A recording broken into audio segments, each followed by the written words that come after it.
নমস্কাৰ, সংগীতাছ home cooking চেনেলটোলৈ সকলোকে স্বাগতম জনাইছোঁ। আজি পনীৰ আৰু বুটৰ দালিৰ এটা ৰেচিপি লৈ আহিছোঁ। ৰেচিপিটো আৰম্ভ কৰাৰ আগতে সকলোকে এটা অনুৰোধ জনালোঁ যে মোৰ চেনেলটো ছাবস্ক্ৰাইব কৰে আৰু ভিডিঅ'সমূহ লাইক আৰু কমেণ্ট কৰে। আহক তেনেহ'লে এতিয়া ভিডিঅ'টো আৰম্ভ কৰোঁ। প্ৰথমে মই যোগাৰখিনি লৈ লৈছোঁ। প্লেটত ডাঙৰ বিলাহী এটা লৈছোঁ, মিহি মিহিকৈ কুটি লৈছোঁ, তেজপাত 2 খিলা, নৰসিংহৰ পাত কেইটামান, নহৰু এটা মিহি মিহিকৈ কুটি লৈছোঁ, আদা লৈছোঁ 1 ইঞ্চিমান, সেইখিনিও মিহি মিহিকৈ কুটি লৈছোঁ, জলকীয়া লৈছোঁ 2টা আৰু শুকান জলকীয়া 4টা লৈছোঁ। আৰু এইফালে পিঁয়াজখিনি মিক্সিত বটি লৈছোঁ, পিঁয়াজ 2টা লৈছোঁ। পনীৰখিনি প্ৰায় 200 গ্ৰাম পনীৰ এনেধৰণে কাটি লৈছোঁ। আৰু ইয়াতে আছে প্ৰায় 1 কাপ দালি, বুটৰ দালি, সেইখিনি ভালদৰে ঘঁহি ধুই প্ৰায় আধা ঘণ্টা সময় তিয়াই থৈছোঁ। আকৌ ভালদৰে ঘঁহি ধুই এতিয়া বুটৰ দালিখিনি মই প্ৰথমে কুকাৰত বইল কৰি ল'ম। এয়া মই ঢালি দিছোঁ কুকাৰত বুটৰ দালিখিনি, আৰু তাতে প্ৰায় পানী 2 গিলাচ দিম, আৰু একেলগে তাতে নিমখ আৰু হালধি অলপো দি দিম। নিমখ 1 চামুচ আৰু হালধি আধা চামুচ দিছোঁ। আৰু এইখিনি হুইচেল মৰাই ল'ম 3টামান। এয়া গেছত জুই লগাই প্ৰথমে কুকাৰটো বহাই দিলোঁ। এনেদৰে প্ৰায় 3টামান হুইচেল মাৰি লোৱাৰ পাছত মই কুকাৰটো নমাই এতিয়া কেৰাহী বহাই তেল দি প্ৰথমে পনীৰখিনি ফ্ৰাই কৰি ল'ম। পনীৰতো অলপমান নিমখ আৰু অলপমান হালধি দি দিলোঁ,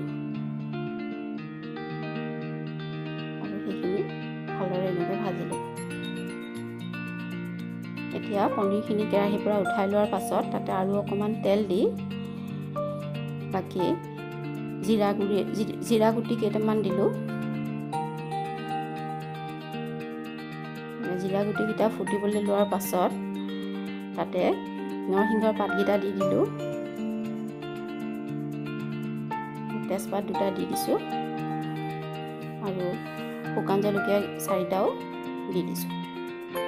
আৰু এইখিনি প্ৰথমে ভাজি ল'ম।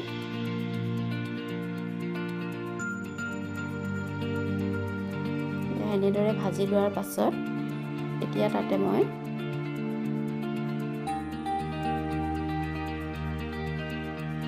নহৰুখিনি তেলখিনিত দিম, আৰু অলপ ৰঙচুৱা বৰণ ধৰালৈকে নহৰুখিনি ভাজি ল'ম।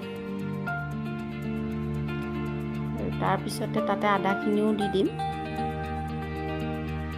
মই আদা নহৰুখিনি পিচি লোৱা নাই, কুটি লৈছোঁ মিহি মিহিকৈ।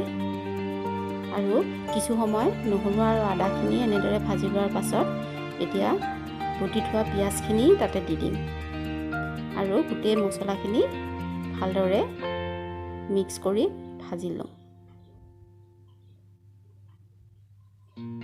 এয়া এনেদৰে ভাজি ল'ম। মছলাখিনি এনেকৈ ভাজি লোৱাৰ পাছত তাতে বিলাহীখিনি দি দিম। বিলাহীখিনিও ভালদৰে ভাজি ল'ম।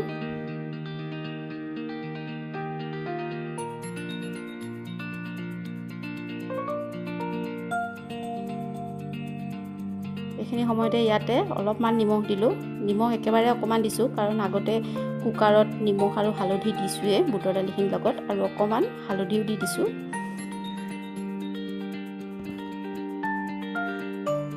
আৰু ইয়াৰ পাছত বিলাহীখিনি গলি যাবলৈ ইয়াতে অকণমান প্ৰায় আধা চামুচ চেনি দিম, আৰু গোটেইখিনি এনেদৰে ভাজি ল'ম।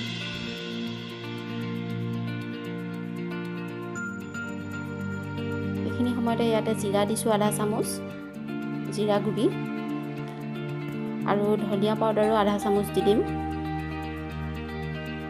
আৰু ৰঙা জলকীয়াৰ গুড়ি সেয়াও আধা চামুচ দি দিলোঁ। আৰু মছলাখিনিৰ লগত বিলাহীখিনিৰ সৈতে গোটেইখিনি ভালদৰে সানি ল'ম।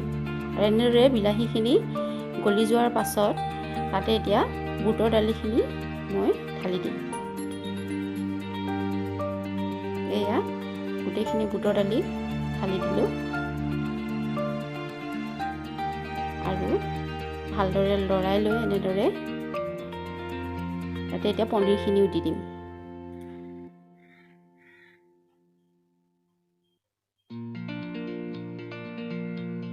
পনীৰখিনি দি ভালদৰে বুটৰ দালিখিনি অলপ সময় লৰাই এইবাৰ ঢাকন মাৰি দিম।